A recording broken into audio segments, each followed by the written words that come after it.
Et ce sont toutes ces circonstances-là, ce sont toutes ces situations qui vont produire la louange en toi. Parce que, quelle que soit la hauteur de la montagne, quel que soit le problème par lequel tu passes, à la fin, la Bible dit, la fin d'une chose vaut mieux que son commencement. C'est quand tu vas sortir de toutes ces choses-là, et que tu vas voir la lumière, que tu sauras que, ah oui, la lumière fut, selon Genèse 1, au verset 3. La lumière fut. Je sais qu'aujourd'hui, nous traversons beaucoup de situations difficiles. Des épreuves pas possibles. Souvent, on se demande même, où est Dieu? Souvent, on se demande qu'est-ce qui ne va pas en nous.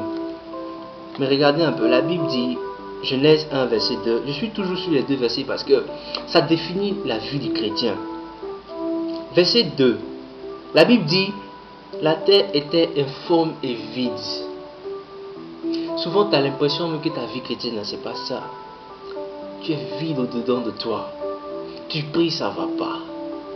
Tu entreprends des choses, ça va pas. On dit telle ou telle matière, tu n'as pas validé. Tu vas à l'école, tu as l'impression que tu vas à l'école pour rien. Dans tes relations avec les hommes, tout le monde te tourne le dos. On dit, toi, tu es bizarre. Tes parents te renient. Persécution par-ci, par-là. Ta vie est déformée. La Bible dit, la terre était informe et vide. Ta vie est déformée. Tu ne sais plus où aller. Tu ne sais plus où mettre ta tête. Tu ne sais plus vers qui te tourner. Parce que tout le monde t'a tourné le dos. Et en plus de ça, la Bible dit, il y avait des ténèbres. C'est-à-dire que tu marches encore même. C'est-à-dire la négativité là même, c'est toi. C'est toi. Tu ne sais plus où aller. Tu peux marcher dans les ténèbres, toi? Tu peux sauter le trou qui est devant toi. Tu peux pas, tu vois rien. Et c'est pour cela que les païens tombent toujours dans le même péché. Ils sont dans les ténèbres.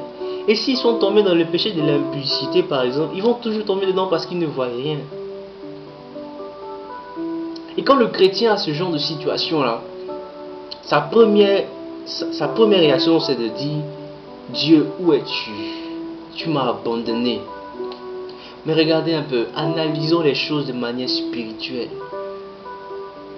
Vous savez, il y a tout dans la parole de Dieu. Analysons les choses. Quand le chrétien subit ce genre de choses,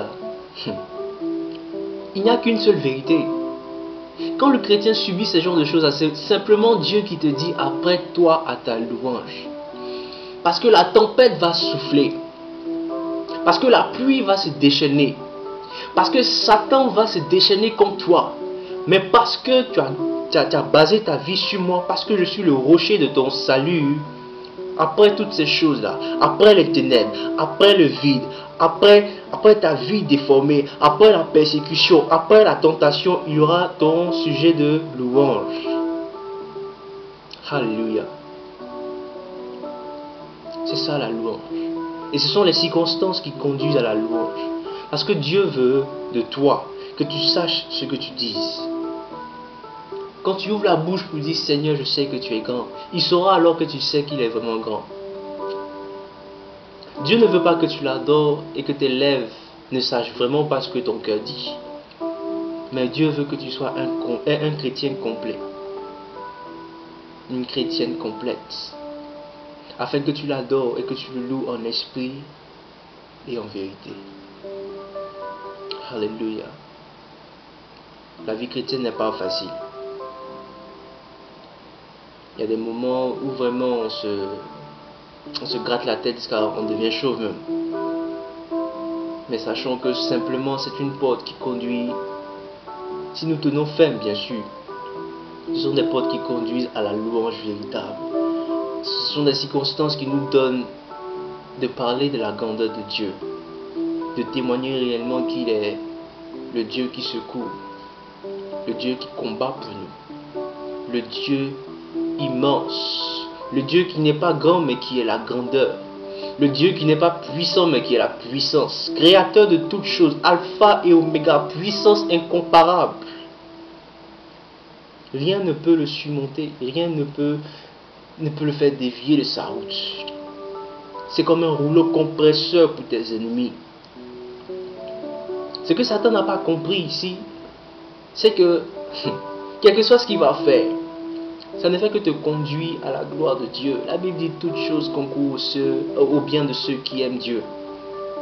Alléluia. Quelles que soient les situations que tu traverses, les moments que tu traverses, laisse-moi te dire que ce sont ces situations-là qui te conduiront à ta louange, qui te conduiront à élever Dieu plus tard. Tiens ferme. Demeure dans la prière. Demeurons dans la présence de Dieu. Vous savez, il faut être têtu avec Dieu. Il faut être têtu. C'est-à-dire, même quand tout va mal, tu dis, Seigneur, je sais qu'il y avait des ténèbres. Ou bien peut-être qu'il y a des ténèbres autour de moi. Ma vie est vide, ma vie est informe. Mais la Bible dit que tu as créé la lumière. Et je sais qu'il y a la lumière maintenant parce que je suis dans les ténèbres. Et que ta parole est vérité. Tu vas me sauver, tu vas me sortir de là. Je tiens ferme et je garde la foi en toi. La Bible dit mettre la parole de Dieu en pratique. Mettre la parole de Dieu à l'épreuve. Proclame de ta bouche que Dieu est grand. Proclame de ta bouche que Dieu est merveilleux. Malgré ce que tu ressens, malgré, j'allais dire, ce sentiment d'abandon que tu ressens dedans de toi. Tu es dans les ténèbres, mais Dieu veut simplement te faire comprendre qu'il est grand. Alléluia. Éternel Dieu de gloire, je bénis ton nom parce que je sais que tu parles à tes enfants. Je sais que tu nous parles et tu n'as jamais cessé de nous parler. Tu sais que nous traversons des moments difficiles. Et c'est dur de sentir ta présence. C'est dur d'entendre ta voix, Père. Mais Père, je te bénis de ce que tu es Dieu et de ce que ta parole n'a jamais changé, de ce que toi-même tu n'as point changé. Parce que des ténèbres, Père, a brillé la lumière. Et parce que nous sommes dans ces circonstances difficiles, Père, nous voulons bénir ton nom, on veut t'adorer parce que tu es le Dieu qui dit la vérité, qui est le Dieu qui n'a jamais changé. Et de la même manière, tu dis, tu laisses briller la lumière dans les ténèbres. Tu feras briller ta parole dans nos vies, Père. À toi soit la gloire, au nom de Jésus-Christ. Amen.